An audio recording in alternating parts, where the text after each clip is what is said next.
Мұғалімдер көзқарасы білім сапасын арттырудың негізі зерттеу жұмыстары, ізденіс және жаңашылдықпен іске асады екен.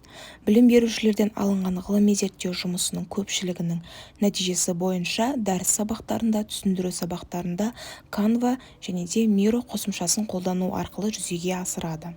Miro қосымшасы платформа жаңа жобаларды, интерфейс дизайнын және басқа да тапсырмаларды жасау кезінде қолданылған өте ыңғайлы. Mentimeter қосымшасы рефлексия кезінде балалардан кері байланыс алуға көп мүмкіндік беретін жаңа қосымша болып табылады.